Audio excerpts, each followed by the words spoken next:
ಜೈ ವಾಸವಿ. ಈ ದಿನ AVLG ಅವರು ಕೊಟ್ಟಿರುವಂತಹ ಕಾನ್ಸೆಪ್ಟು ನವರಾತ್ರಿಯ ಆಚರಣೆ, ಅದರ ವಿಶೇಷತೆ ಹಾಗೂ ಅದರ ವೈಶಿಷ್ಟ್ಯತೆ. ಈಗ ನವರಾತ್ರಿ ಮೊದಲಿಗೆ ಯಾವಾಗ ಪ್ರಾರಂಭ ಆಗುತ್ತೆ ಅನ್ನೋದನ್ನು ನಾವು ತಿಳ್ಕೊಳ್ಳೋಣ. ಆಶ್ವಯುಜ ಶುಕ್ಲ ಪಾಡ್ಯಮಿಯಿಂದ ನವಮಿಯವರೆಗೆ ನಡೆಯುವಂತಹ ನಾಡ ಹಬ್ಬವನ್ನೇ ನಾವು ನವರಾತ್ರಿ ಅಂತ ಕರಿತೀವಿ. ಈ ಒಂದು ನವರಾತ್ರಿಯನ್ನು ನಮ್ಮ ಭಾರತ ದೇಶದಲ್ಲಿ ವಿವಿಧ ರಾಜ್ಯಗಳಲ್ಲಿ ವಿವಿಧ ರೀತಿಯ ಹೆಸರುಗಳಿಂದ ಕರೀತಾರೆ. ದುರ್ಗಾ ಪೂಜೆ, ರಾಮಲೀಲಾ, ದೇವಿ ಪೂಜಾ, ನಾಡ ಹಬ್ಬ ಅಂತ ಎಲ್ಲ ಕೂಡ ಈ ಒಂದು ವಿಜಯದಶಮಿಯ ಹಬ್ಬವನ್ನು ಕರೀತಾರೆ. ಹಾಗೆ ಈ ಒಂದು ದಸರಾ ಹಬ್ಬ ಸಂಕೇತ ಏನು, ತಾಯಿಯ ಸಂಕೇತ ಏನು ಅಂತಂದರೆ, ಪ್ರಕೃತಿಯ ವಿಶಿಷ್ಟತೆಗೆ, ಅದರ ಒಂದು ಶಕ್ತಿಗೆ ಬೆರಗಾದ ಮಾನವ ಆ ಶಕ್ತಿಯಲ್ಲಿ ಭಕ್ತಿಯನ್ನು ಇಟ್ಟು ನವೋತ್ಸಾಹದಿಂದ ನವದಿನಗಳ ಕಾಲ ಭಕ್ತಿ ಶ್ರದ್ಧೆಯಿಂದ ಆಚರಿಸುವಂತಹ ಒಂದು ದೇವಿಯ ಉತ್ಸವವನ್ನೇ ನಾವು ನವರಾತ್ರಿ ಅಂತ ಕರೆದರೆ ತಪ್ಪಾಗೋದಿಲ್ಲ. ಈ ಒಂದು ನವರಾತ್ರಿಯನ್ನು ನಾವು ಎಲ್ಲರಿಗೂ ತಿಳಿದಂತೆ 9 ದಿನಗಳ ಕಾಲ ಶ್ರದ್ಧಾಭಕ್ತಿಯಿಂದ ನಾವು ಆಚರಣೆ ಮಾಡ್ತೀವಿ. ಈಗ ನವರಾತ್ರಿಯನ್ನು ವೇದಗಳ ಕಾಲದಲ್ಲಿ ಶಕ್ತಿಯ ಆರಾಧನೆ ಅಂತ ಕೂಡ ಕರೀತಾ ಇದ್ರು. 10ನೇ ಮಂಡಲದಲ್ಲಿ, ಋಗ್ವೇದದಲ್ಲಿ 10ನೇ ಮಂಡಲದಲ್ಲಿ ಹೇಳಿರುವ ಪ್ರಕಾರ ದೇವಿ ಸೂಕ್ತ, ರಾತ್ರಿ ಸೂಕ್ತಗಳನ್ನು, ಆ ದೇವಿಯ ಮಹತ್ವೆಯನ್ನು ಕೂಡ ಸಾರುತ್ತೆ. ಹಾಗೆ ಈ ದೇವಿ ಸೂತ್ರಗಳಲ್ಲಿ ತಾಯಿಯ ಬಗ್ಗೆ ಏನು ಹೇಳಿದ್ದಾರೆ ಅಂದರೆ, ರುದ್ರನೂ ಕೂಡ ದುಷ್ಟರನ್ನು ಸಂಹರಿಸುವಾಗ ದೇವಿಯೇ ಅವನ ಧನಸ್ಸಿನಲ್ಲಿ ನೆಲೆಸಿರ್ತಾಳೆ, ಅವಳೇ ಲೋಕವನ್ನು ಸೃಷ್ಟಿಸ್ತಾಳೆ, ತನ್ನ ಮಹಿಮೆಯನ್ನು ತೋರಿಸಿದ್ದಾಳೆ ಅಂತ ಹೇಳಿಬಿಟ್ಟು ಋಗ್ವೇದದ 10ನೇ ಮಂಡಲದಲ್ಲಿ ನಮಗೆ ಋಷಿಮುನಿಗಳು ತಿಳಿಸ್ಕೊಟ್ಟಿದ್ದಾರೆ.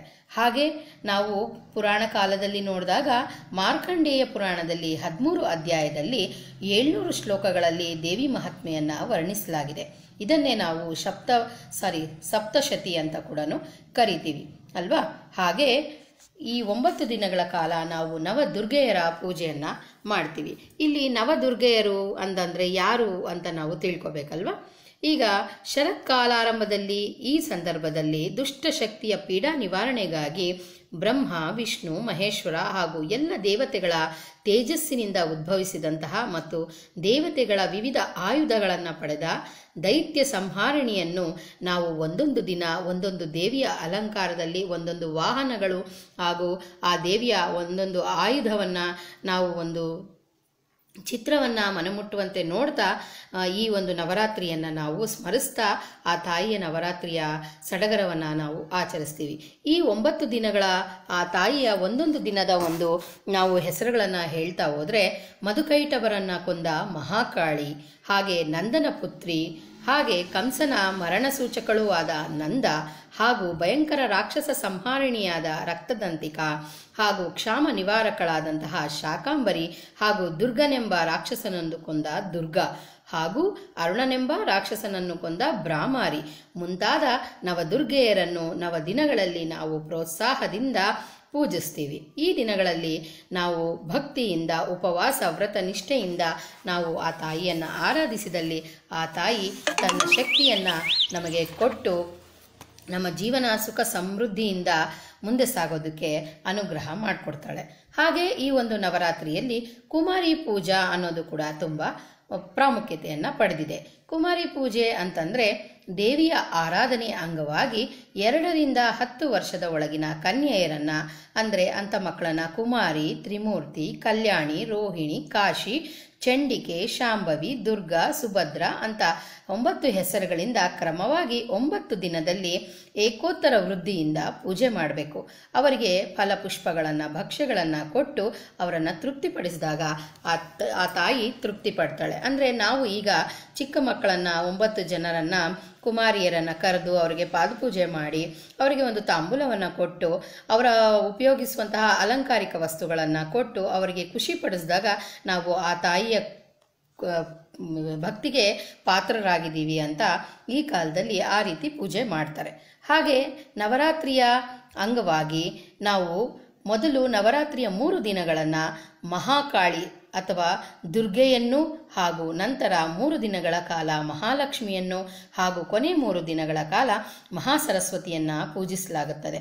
ಅದಕ್ಕೆ ಸರ್ವ ಮಂಗಲ ಮಾಂಗಲ್ಯೆ ಶಿವೆ ಸರ್ವಾರ್ಥ ಸಾಧಿಕೆ ಶರಣ್ಯೆ ತ್ರಯಂಬಕೆ ದೇವಿ ನಾರಾಯಣಿ ನಮೋಸ್ತುತೆ ಅಂತ ಮೊದಲ 3 ದಿನಗಳು, ಹಾಗೂ ರೂಪಂ ದೇಹಿ ಜಯಂ ದೇಹಿ ಯಶೋ ದೇಹಿ ದ್ವಿಷೋ ಜಹಿ ದೇಹಿ ಸೌಭಾಗ್ಯಮಾರೋಗ್ಯಂ ದೇಹಿ ದೇವಿ ಪರಂ ಸುಖಂ ಅಂತ ನಂತರದ 3 ದಿನಗಳು, ಹಾಗೂ ಪತ್ನೀಂ ಮನೋರಮಾಂ ದೇಹಿ ಮನೋವೃತ್ತಾನುಸಾರಿಣೀಂ ವಿದ್ಯಾವಂತಂ ಯಶಸ್ವಂತಂ ಲಕ್ಷ್ಮೀವಂತಂ ಜನಂ ಕುರು ಅಂತ ಕೊನೆಯ 3 ದಿನಗಳು ಸರಸ್ವತಿ ದೇವಿಯ ಆರಾಧನೆಯನ್ನು ಈ ಶ್ಲೋಕಗಳು ಹೇಳುವುದರ ಮೂಲಕ ನಾವು ಆಚರಣೆಯನ್ನು ಮಾಡ್ಕೊಂಡು ಬರ್ತೀವಿ.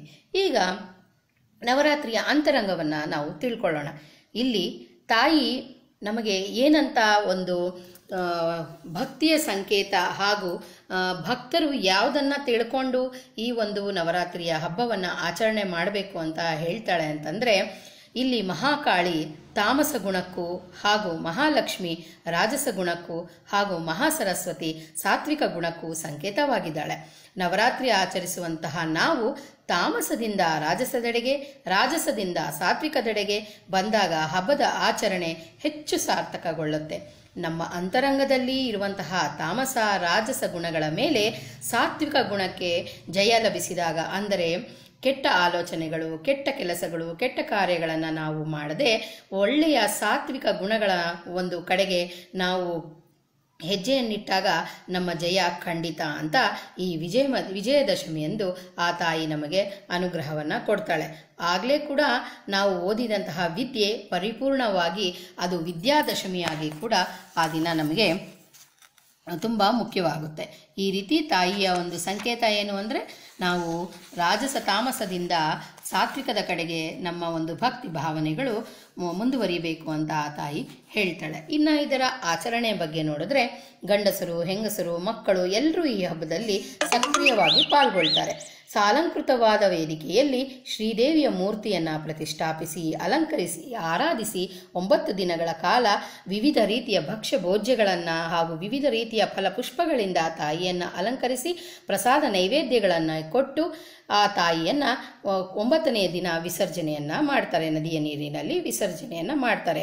ಇನ್ನು ಕೆಲವರು ಸಂಪ್ರದಾಯದಂತೆ ತಮ್ಮ ಮನೆಗಳಲ್ಲಿ ಬೊಂಬೆಗಳನ್ನು, ವಿವಿಧ ರೀತಿಯ ಬೊಂಬೆಗಳನ್ನು, ದೃಷ್ಟಾಂತ ಕಥೆಗಳ ಒಂದು ರೂಪದಲ್ಲಿ ಬೊಂಬೆಗಳನ್ನು ಪ್ರದರ್ಶಿಸಲಾಗುತ್ತದೆ. ಹಾಗೆ ಕರ್ನಾಟಕ, ಪಶ್ಚಿಮ ಬಂಗಾಳ ಹಾಗೂ ಅಸ್ಸಾಂ, ಬಿಹಾರ್, ಒರಿಸ್ಸಾ ಮುಂತಾದ ರಾಜ್ಯಗಳಲ್ಲಿ ಕೂಡ ಈ ಹಬ್ಬವನ್ನು ನಾಡಹಬ್ಬ ಅಂತ ಕೂಡ ಕರೀತಾರೆ.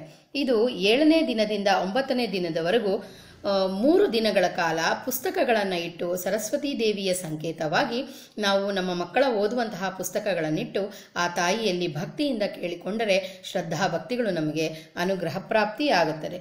ಹಾಗೆ ಕೊನೆಯ ದಿನ ನಾವು ನವಮಿ, ಆಯುಧ ಹಾಗೂ ವಾಹನಾದಿಗಳನ್ನು ಪೂಜೆ ಮಾಡ್ತೀವಿ ಅಲ್ವಾ. ನಾವು ಉಪಯೋಗಿಸುವಂತಹ ವಾಹನಗಳು ಕೂಡ ನಮಗೆ ಅತ್ಯಂತ ಮುಖ್ಯ.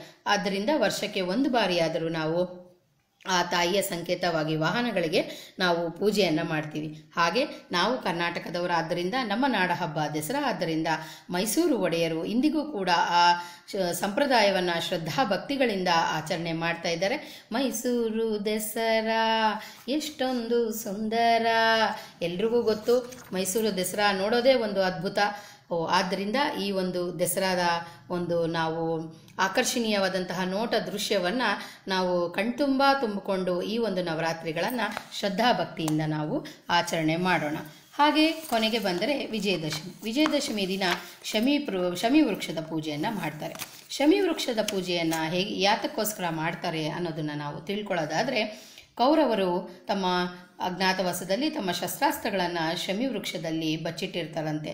ನಂತರ ಅವರು ಯುದ್ಧ ಎಲ್ಲ ಮುಗಿದ ಮೇಲೆ ಆ ಒಂದು ಶಮಿ ವೃಕ್ಷಕ್ಕೆ ಪೂಜೆ ಮಾಡಿ ತಮ್ಮ ವಿಜಯೋತ್ಸಾಹವನ್ನು ಅವರು ಆಚರಿಸ್ಕೊಳ್ತಾರಂತೆ. ಹಾಗೆ ಶ್ರೀರಾಮನು ಕೂಡ ಪೂಜಿಸಲ್ಪಡುವಂತಹ ಒಂದು ಪ್ರಸಿದ್ಧವಾದಂತಹ ಇದು ಈ ಒಂದು ಶಮಿ ವೃಕ್ಷ. ಅದಕ್ಕಾಗಿ ಶಮಿ ಶಮಯತೆ ಪಾಪಂ ಶಮಿ ಶತ್ರು ನಿವಾರಣಿ ಅರ್ಜುನಸ್ಯ ಧನುರ್ಧಾರಿ ರಾಮಸ್ಯ ಪ್ರಿಯಕಾರಿಣಿ ಅಂತ ಹೇಳ್ತಾರೆ ಈ ಶಮಿ ವೃಕ್ಷಕ್ಕೆ. ಅಂದು ನಾವು ಶಮಿ ವೃಕ್ಷವನ್ನು ಪೂಜೆ ಮಾಡಿ ಆ ಒಂದು ಶಮಿಯ ಒಂದು ಪತ್ರವನ್ನು ನಾವು ಪೂಜೆ ಮಾಡುವಂತಹ ಒಂದು ಸ್ಥಳದಲ್ಲಿ ಹಾಗೂ ನಾವು ವ್ಯಾಪಾರ ಮಾಡುವಂತಹ ಒಂದು ಸ್ಥಳಗಳಲ್ಲಿ ಇಟ್ಕೊಂಡ್ರೆ ನಮ್ಮ ಅಭಿವೃದ್ಧಿ ಕೂಡ ಆಗುತ್ತೆ ಅಂತ ಹೇಳಿಬಿಟ್ಟು ದೊಡ್ಡವರು ಹಿರಿಯರ ಮಾತು ಪ್ರಸ್ತುತಿಯಲ್ಲಿದೆ. ಹೀಗೆ ನಾವು ವಿಜಯದಶಮಿಯನ್ನು ಶ್ರದ್ಧಾಭಕ್ತಿಯಿಂದ ನಾವು ಪೂಜೆ ಮಾಡಿದಾಗ ಆ ತಾಯಿಯು ಕೂಡ ನಮ್ಮ ಒಂದು ಇಷ್ಟಾರ್ಥಗಳನ್ನು ಸಿದ್ಧಿಸ್ತಾಳೆ. ಹೀಗೆ ಈ ಒಂದು ಶಮಿ ವೃಕ್ಷದ ಒಂದು ಬಂಗಾರದ ಕತೆ ಕೂಡ ಇದೆ. ಹಿಂದೆ ರಘುರಾಜನು ವಿಶ್ವಜಿತ್ ಯಜ್ಞವನ್ನು ಆಚರಿಸಿ ಸತ್ಪಾತ್ರರಿಗೆ ಸಕಲವನ್ನ ದಾನ ಮಾಡಿ ಕೊನೆಗೆ ಅವನು ಬರಿಗೈಯಲ್ಲಿ ಖಾಲಿಯಾಗಿರ್ತಾನೆ. ಆ ವೇಳೆಗೆ ಬಂದ ವರತಂತು ಅಂತ ಒಬ್ಬ ಮಹರ್ಷಿ ಶಿಷ್ಯನಾದ ಕೌತುಕನಿಗೆ ಗುರುದಕ್ಷಿಣೆ ನೀಡಲು 14 ಕೋಟಿ ಸುವರ್ಣ ನಾಣ್ಯಗಳನ್ನು ಕೇಳ್ತಾನೆ. ಆಗ ನನ್ನ ಹತ್ರ ಇಲ್ಲ ಅಂತ ಹೇಳಿಬಿಟ್ಟು ಈ ರಘುರಾಜ ಹೇಳಿದಾಗ 9 ದಿನ ನಿಲ್ಲುವಂತೆ ಪ್ರಾರ್ಥಿಸ್ತಾನೆ. ಮರುದಿನ ಕುಬೇರನ ಭಂಡಾರಕ್ಕೆ ಲಗ್ಗೆ ಹಾಕೋಕೆ ಕೂಡ ಮನಸ್ಸು ಮಾಡ್ತಾನೆ. ಬೆಳಗಾಗುವಷ್ಟರಲ್ಲಿ ಕುಬೇರ ತಾನಾಗಿ ಅರಮನೆಯಿಂದ ಸಮೀಪದ ಬನ್ನಿಯ ಉದ್ಯಾನದಲ್ಲಿ 14 ಕೋಟಿಗೂ ಹೆಚ್ಚು ಸುವರ್ಣ ಮುದ್ರಿಕೆಗಳನ್ನು ಆ ರಘುರಾಜನಿಗೆ ಶ್ರಮಿ ವೃಕ್ಷದಿಂದ ದೊರಕುತ್ತೆ. ಆದ್ದರಿಂದ ಬಂಗಾರ ದೊರಕದ್ದರಿಂದ ಬಂಗಾರ ತಕ್ಕೊಂಡು ಬಂಗಾರದಾಂಗೆ ಇರೋಣ ಎಂಬಂತೆ ಬನ್ನಿ ಬಂಗಾರದ ಸಂಕೇತವಾಗಿದೆ. ಬನ್ನಿ ಅಂದರೆ ಕ್ಷಮಿ ವೃಕ್ಷದ ಒಂದು ಸಂಕೇತ ಸಮೃದ್ಧಿ, ಬಂಗಾರ ಅಂತ ಹೇಳ್ಬಿಟ್ಟು. ಒಟ್ಟಾರೆ ನವರಾತ್ರಿಯು ವಿಜೃಂಭಣೆಯಿಂದ ಆ ತಾಯಿಯ ಆರಾಧನೆಯಿಂದ ನಮ್ಮೆಲ್ಲರಿಗೂ ಯಶಸ್ಸು, ಧೈರ್ಯ, ಈ ಒಂದು ಶಕ್ತಿ ಎಲ್ಲವನ್ನೂ ಆ ತಾಯಿ ಎಲ್ಲರಿಗೂ ಪ್ರಾಪ್ತಿಸಲಿ ಅಂತ ಹೇಳ್ತಾ ನಾನು ಈ ದಿನ ಈ ನವರಾತ್ರಿಯ ಬಗ್ಗೆ ನನಗೆ ತಿಳಿದಿರುವಂತಹ ಒಂದು ಮಾಹಿತಿಯನ್ನು ಎಲ್ಲರಿಗೂ ಶೇರ್ ಮಾಡ್ತಾ ಇದ್ದೀನಿ. ಏನಾದರೂ ತಪ್ಪಿದ್ದಲ್ಲಿ ಕ್ಷಮೆ ಇರಲಿ. ಧನ್ಯವಾದಗಳು. Thank you.